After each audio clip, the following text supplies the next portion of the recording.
Dave, we're live. Oh, we're live. We Sorry. are live. Okay. I didn't get a chance to look at the stats, but I didn't need stats after that. Wow. Have you ever seen a game change that quickly? I mean, completely change that quickly based on one ill-advised decision by a coach? It was shocking how the second half played out. It really was. It looked like Pittsburgh was in control of the line of scrimmage and that they were going to just kind of grind away at Carving them up. Just carve them up. But they are a one-trick pony. And Penn State figured it out. Team. Yeah. And then, arguably maybe the worst special teams play I've ever seen in my life by Pittsburgh. Just kind of, after Narduzzi's 4th and 3 call, it opened up the floodgates. They couldn't get out of their own way.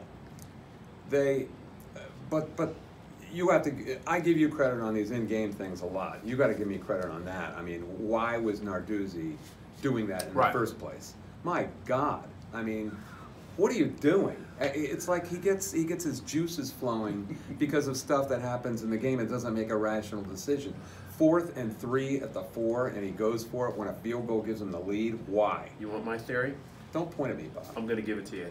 James Franklin, psychology major, has been pushing Narduzzi's buttons for 3 years. I think it's sticking the knife true. in and sticking the knife in and saying it's not a big he game. Got to him. Saying it's not a big game. And Narduzzi saw an opportunity to go for it, to go for the throat. It was a dumb decision. I'm going to stick it to him. I'm going to stick it to this guy. I think Franklin goaded him into it. That is a really good point. And he didn't even know it until later. As they say in the business, he took the cheese. He took the cheese, Dave, and that was it. But he's so easy. Narduzzi, oh my God. He's such a red Not ass. only that, they called timeout to call that play.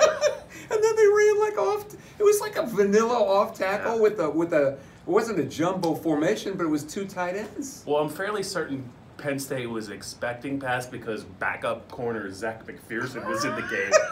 I think they were in their 9 DB set of thinking there was going to be a pass. But yeah, that definitely turning point couldn't be more obvious. Turned the game around, and Penn State scored with seconds to go in the half to go 14-6. Yeah. Pitt has, 214 yards rushing at halftime and has 6 points. Yeah. And a lot of it had to do with, God bless him, their punter had to take over as the placement holder. Chris Dedulu is his name, and he had a rough night. He did.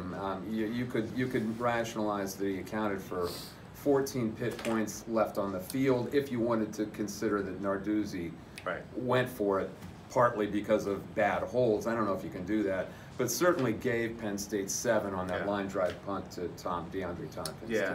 What struck me about the game, in addition to what we've talked about, is how well James Franklin has recruited skilled players to come to Penn State and also offensive linemen.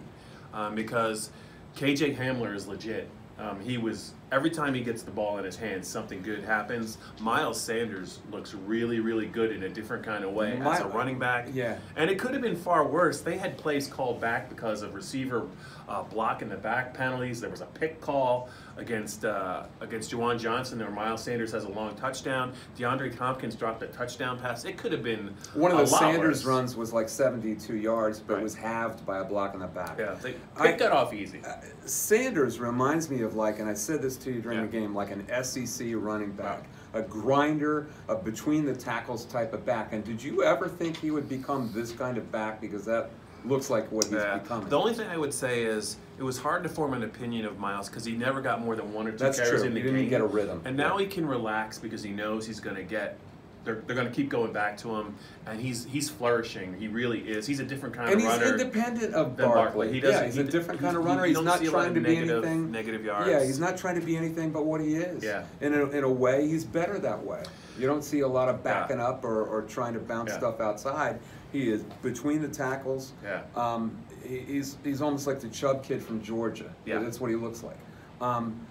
And Hamler, I'm going back, and I can't go back as far as say Neil Riddell or Rich Scarcella, but I remember a guy they used to have named Quintus McDonald, who was supposed to be what KJ Hamler is, but never really was. Yeah.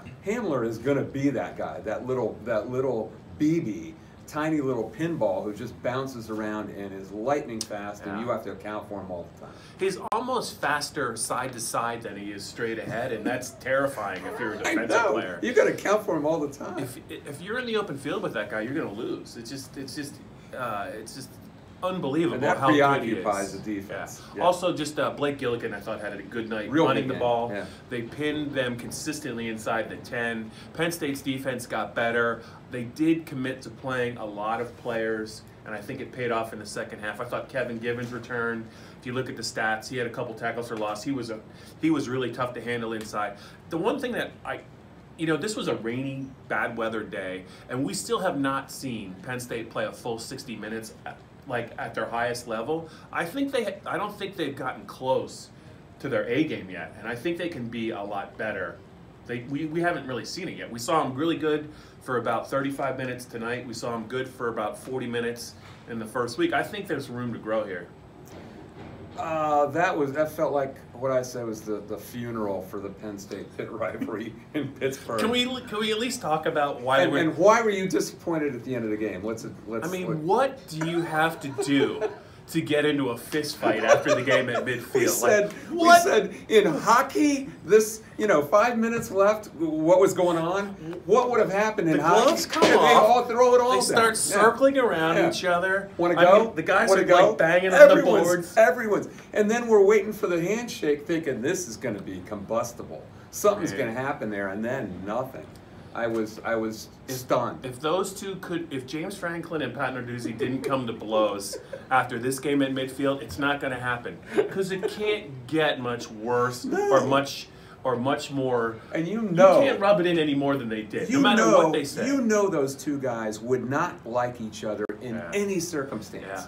If they were just on a bus together and were strangers, they would take a look at each other and say, I don't like the looks of that guy. And yet that didn't do it. I feel like it's going to be a 45 beer night for Narduzzi from about 4 a.m. to 6 a.m. He's going to vent. He's going to scream outside. Outside his house. Do you know what that's like, Bob? He's just going to scream, and then he's going to go back to work. He's going to let it all out. That's what these guys do. That's all that he's got to decompress after this, because that was ugly. But that was a memorable game for all the wrong reasons for the Pitt Panthers, and for all the right reasons for Penn State fans. They'll remember this for a long time. From Heinz Field, for the last time in the foreseeable future, adios.